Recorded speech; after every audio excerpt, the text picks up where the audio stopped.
Hello दोस्तों, नमस्कार। जो अभी की सबसे बड़ी खबर आ रही है, आतंकियों की भर्ती के लिए हमास ने बनाई तूफान अल अक्सा योजना, निशाने पर भारत समेत अनेक देश। जी हाँ दोस्तों, आखिर क्या है ये आतंकी संगठन जिसके साथ पाकिस्तान भी मिल गया है। जी हाँ दोस्तों, भारत को लेकर बड़ी ही डेंजरस खबर है। साथ ही साथ आपको बताएंगे जहाँ पर देश से झूठ बोल रही पाकिस्तानी सेना एयरबेस हमले में मारे गए हैं 35 सैनिक, 14 विमान भी हुए हैं खाक। जी हाँ दोस्तों, जबकि पाकिस्तानी सेना ने 17 सैनिक बताए थे। बताएंगे इसकी पूरी कहानी और कैसे इसका बड़ा खुलासा हुआ है। साथ ही साथ ड्रैगन की गर्दन तोड़ने वाली डील, फिलीपींस के बाद चीन का एक और पड़ोसी देश खरीदेगा भारतीय ब्रह्मास्त्र। साथ ही साथ आपको बताएंगे जहाँ हिंदुस्तान में मुस्लिमों की ना गर्दन कट रही है ना मस्जिद में ताले लग रहे हैं। आखिर ऐसा क्यों कहा पाकिस्तानी शख्स ने? एक से एक बड़ी खबर आपको बताएंगे। बने रहेगा वीडियो के अंत तक। लेकिन खबरों में आगे बढ़ने से पहले अगर आप भी अपने भारत देश का, भारतीय सेना का और भारत के प्रधानमंत्री नरेंद्र मोदी जी का दिल से समर्थन करते हैं तो वीडियो को भी कर दीजिए लाइक, चैनल कर दीजिए सब्सक्राइब, बेल आइकन दबाइए। साथ ही कमेंट बॉक्स में लिख दीजिएगा जय हिंद। जी हाँ दोस्तों, तो चलते हैं पहली और सबसे बड़ी खबर की तरफ, जहां आतंकवादियों की भर्ती के लिए हमास ने बनाई तूफान अल अक्सा योजना, जिस पर पाकिस्तान ने दिया उसका साथ। निशाने पर भारत समेत अनेक देश। बता दें, इजराइल से शुरू किए गए युद्ध में हमास के हजारों लड़ाके अब तक मारे जा चुके हैं। आलम यह है कि युद्ध को लगातार जारी रखने के लिए हमास को अब आतंकवादियों की आवश्यकता है। इसको महसूस करते हुए हमास के बड़े लीडरों ने मुस्लिम देशों समेत उन देशों से भर्ती करने की योजना बनाई है जो मुस्लिम बहुल है। इस योजना के तहत हमास के बड़े लीडर इस्माइल कन्हैया और खालिद मशाल द्वारा मुस्लिम युवाओं को संबोधित किया जा रहा है। हमास के बड़े लीडरों द्वारा मुस्लिम युवाओं को इमोशनल बनाने के लिए इस भर्ती का नाम तूफान अल अक्सा दिया गया है। ध्यान रहे कि अल अक्सा वो बड़ी मस्जिद है जिसके बारे में इजराइल पर आरोप लगाया गया है कि उसने उसे ध्वस्त करने की कोशिश की। उसके जवाब में हमास द्वारा युद्ध किया जा रहा है। प्राप्त जानकारी के मुताबिक 2 दिन पहले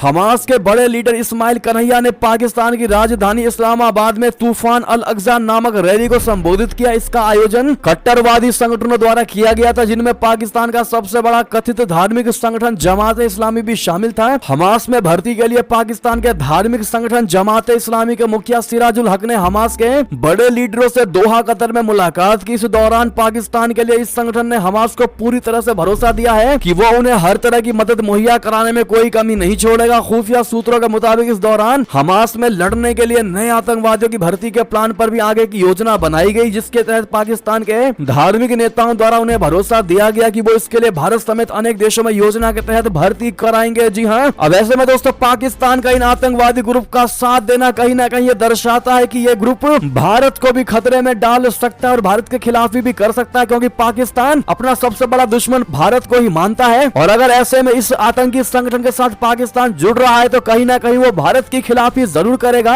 और भारत पर हमला जरूर करवाएगा। अगर आप भी मानते हैं कि भारत का बाल भी बाका नहीं कर पाएगा तो अपनी राय अवश्य दीजिएगा। साथ ही साथ दोस्तों अगली खबर की बात करें, जहां देश से झूठ बोल रही पाकिस्तानी सेना एयरबेस हमले में 17 नहीं बल्कि 35 सैनिक मारे गए थे, 14 विमान भी हुए जलकर खाक। बता दें, हाल ही में पाकिस्तानी वायुसेना के अड्डे पर एक बड़ा आतंकवादी हमला हुआ था। कई घंटों तक चले इस हमले में पाकिस्तान को जान माल का भारी नुकसान हुआ, लेकिन उसने ये बात अपने ही देश के लोगों से छिपाई। दरअसल इस साल की शुरुआत में उभरे तहरीके जिहाद पाकिस्तान ने पूर्वी पंजाब प्रांत के शहर मियांवली में शनिवार को हुए इस हमले की जिम्मेदारी ली है। वहीं पाकिस्तानी सेना ने दावा किया कि उसने सभी 9 आतंकवादियों को मार गिराया। इसने यह भी कहा कि एयरबेस पर खड़ा एक विमान क्षतिग्रस्त हुआ है और यह विमान पहले ही सर्विस से बाहर किया जा चुका है। दोस्तों अब एक पाकिस्तानी पत्रकार ने दावा किया कि उस हमले में 35 पाकिस्तानी सैनिक मारे गए हैं। द प्रिंट के लिखे एक लेख में पाकिस्तानी पत्रकार आयशा सिद्दीकी ने कहा कि पाकिस्तान के सुरक्षा प्रतिष्ठान ने सोचा कि उसे आतंकवाद के खतरे से छुटकारा मिल गया है, लेकिन शुक्रवार 3 नवंबर को पता चला कि वे गलत थे। पंजाब के मियांवाली स्थित एम आलम एयरबेस पर हुए हमले ने देश को झकझोर कर रख दिया। आतंकवादियों ने पाकिस्तान वायुसेना की एक ट्रेनिंग फैसिलिटी को निशाना बनाया, जिसमें दोस्तों 35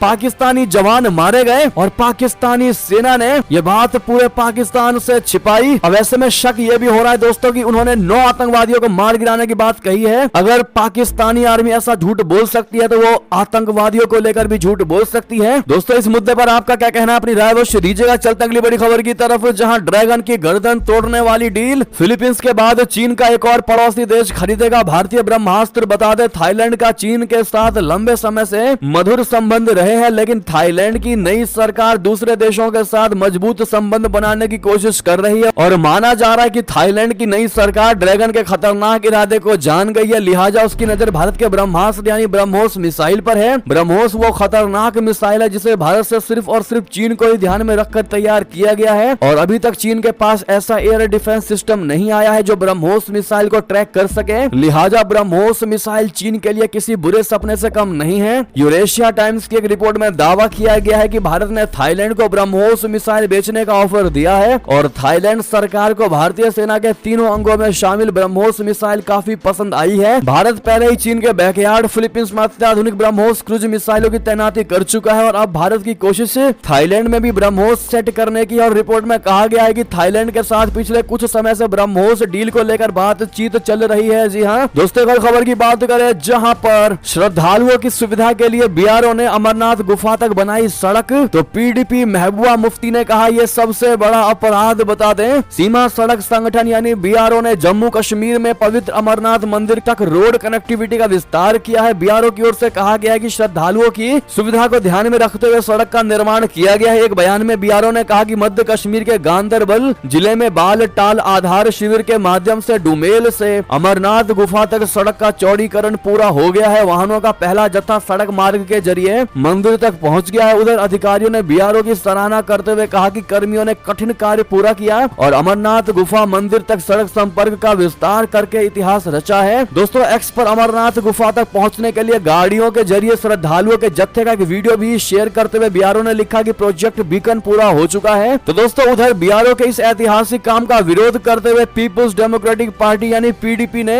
इसे सबसे बड़ा अपराध करार दिया। पीडीपी ने कहा कि ये इतिहास नहीं है, ये हिंदू धर्म और प्रकृति में इसकी आस्था के प्रति सबसे बड़ा अपराध है। पीडीपी प्रवक्ता मोहित भान ने एक्स पर एक पोस्ट में कहा कि हिंदू धर्म पूरी तरह से आध्यात्मिक मां प्रकृति में डूबने के बारे में है। यही कारण है कि हमारे तीर्थ हिमालय की गोद में है। उन्होंने आगे कहा कि धार्मिक यात्राओं को महज राजनीतिक लाभ के लिए पिकनिक स्पॉट में बदलना निंदा के लायक है। उन्होंने कहा कि हमने जोशीमठ केदारनाथ में भगवान का क्रोध देखा है और फिर अभी हमें कोई सबक नहीं सीख रहे बल्कि कश्मीर में तबाही को आमंत्रित कर रहे हैं। ऐसे में दोस्तों, पीडीपी प्रवक्ता के आरोपों के बाद भाजपा ने तुरंत जवाब देते हुए कहा कि पवित्र गुफा मंदिर तक कंक्रीट सड़क बिछाने का काम उचित पर्यावरणीय प्रभाव आकलन के बाद किया जा रहा है और पूरी प्रक्रिया के दौरान कोई पेड़ नहीं काटा गया है। भाजपा के जम्मू कश्मीर प्रवक्ता अल्ताफ ठाकुर ने कहा कि बाबा अमरनाथ के मंदिर से लाखों लोगों की आस्था जुड़ी हुई है। अब ऐसे में दोस्तों, पीडीपी महबूबा चीफ को आप लोग क्या जवाब देना चाहेंगे कमेंट में लिखकर अवश्य बताइएगा। देखते हैं क्या कहती है भारत की जनता और साथ ही साथ दोस्तों कमेंट में जय बाबा अमरनाथ लिख दीजिएगा। चलते अगली बड़ी खबर की तरफ, जहां कर्ज चुकाने के लिए भी कर्ज लेता है पाकिस्तान। रिपोर्ट में बहुत बड़ा खुलासा, चीन का तीसरा सबसे बड़ा कर्जदार देश पाकिस्तान। बता दे पाकिस्तान में महंगाई चरम पर है, ये बात पूरी दुनिया जानती है और सरकारी खजाना लगभग खाली हो चुका है, ये भी सबको पता है। भारत का पड़ोसी देश आजादी के बाद अपने सबसे खराब आर्थिक दौर से उभरने की कोशिशों में जुटा हुआ है। आईएमएफ कड़ी शर्तों पर पाकिस्तान को लोन दे भी रहा है। बीच बीच में चीन पाकिस्तान के खजाने में कुछ डॉलर दे देता है ताकि वो दिवालिया होने से बच जाए। इस बीच एक रिपोर्ट में पता चला है कि पाकिस्तान चीन का तीसरा सबसे बड़ा कर्जदार देश है। अमेरिका स्थित इंटरनेशनल डेवलपमेंट रिसर्च लैब यानी एड डेटा द्वारा सोमवार को जारी एक रिपोर्ट के अनुसार पाकिस्तान ने चीन से 70.3 बिलियन डॉलर ले रखा है। इसका एक बड़ा हिस्सा कर्ज के रूप में लिया गया है। एड डेटा ने 5300 से अधिक स्रोतों से डेटा का उपयोग करके निष्कर्ष निकाला है। इस रिपोर्ट में कहा गया है कि 2000 और 2021 के बीच पाकिस्तान में चीन के पोर्टफोलियो में केवल 2% अनुदान शामिल था, जबकि बाकी 98% ऋण के रूप में शामिल था। बहरहाल दोस्तों, ये सबसे बड़ा खुलासा पाकिस्तान को लेकर अमेरिका के इस एजेंसी ने किया है। साथ ही साथ एक और खबर की बात करें, जहां हिंदुस्तान में मुस्लिमों की ना गर्दन कट रही है ना मस्जिद में ताले लगाए जा रहे हैं। आखिर दोस्तों ऐसा बयान पाकिस्तानी ने क्यों दिया, आपको बता दें। हाल ही में पाकिस्तान के sports journalist Shabbir Ahmed cricket world cup 2023 को कवर करने के लिए भारत आए हुए थे। इस दौरान उन्होंने भारत से तरक्की के बारे में दुनिया को रूबरू कराया था। इसी पर पाकिस्तानी शख्स आबिद अली ने प्रतिक्रिया व्यक्त की। उन्होंने पाकिस्तानी यूट्यूबर शोएब चौधरी के सामने भारत को लेकर अपनी बातें रखी। आपको बता दें कि पाकिस्तानी शख्स आबिद अली को भारत के प्रधानमंत्री नरेंद्र मोदी का फैन माना जाता है। पाकिस्तानी शख्स आबिद अली शोएब चौधरी ने कहा कि पाकिस्तानी जर्नलिस्ट ने भारत से वहां की तरक्की को दिखाया है। उन्होंने दिखाया कि भारत में हर धर्म के लोग बहुत अच्छे से रहते हैं। उनके वीडियो देखकर कहीं भी ऐसा नहीं लगा कि भारत में मुसलमानों के साथ गलत सलूक किया जा रहा हो। भारत में ना तो मुसलमानों के गर्दन काटे जा रहे और ना ही मस्जिदों पर ताले लगे हुए हैं। दोस्तों आपको बता दें कि पाकिस्तानी शख्स ने भारत आने वाले स्पोर्ट्स जर्नलिस्ट के वीडियो पर रिएक्शन देते हुए कहा कि पाकिस्तानी जर्नलिस्ट ने वो दिखाया जो सच्चाई है। उन्होंने भारत के तरक्की को दिखाया है। वहां पर उन्होंने भारत के बैंक ब्रेकिंग सिस्टम, बाइक जैसे चीजों में हुए डेवलपमेंट को दिखाया है। उन्होंने कहा कि मैं उनसे अनुरोध करूंगा कि वो पाकिस्तान के मीडिया को भारत की सच्चाई के बारे में बात करें। जी हाँ, बहरहाल इन्होंने भारत के सपोर्ट में जो बात कही, अगर आप भी उससे गदगद हो चुके हैं तो कमेंट में थैंक यू जरूर कह दीजिएगा पीएम मोदी के फैन आबिद अली को। इस पर दोस्तों आपकी जो भी राय हो कमेंट में लिखकर अवश्य बताइएगा और हमें गर्व है कि हम भारतीय हैं कहना मत भूलिएगा। बहरहाल ये थे अभी की सारी बड़ी खबरें। आपको हमारी खबर कैसी लगी? आशा करता हूँ बहुत अच्छी लगी होगी। अगर थोड़ी भी अच्छी लगी तो इस वीडियो को दोस्तों में, भाइयों में, रिश्तेदारों में शेयर जरूर कर दीजिएगा और अभी कर दीजिए इस वीडियो को लाइक, चैनल कर दीजिए सब्सक्राइब, बेल आइकन दबाइए, साथ ही कमेंट बॉक्स में लिख दीजिएगा जय हिंद जय भारत। और यहाँ तक बने रहने के लिए आप सभी का बहुत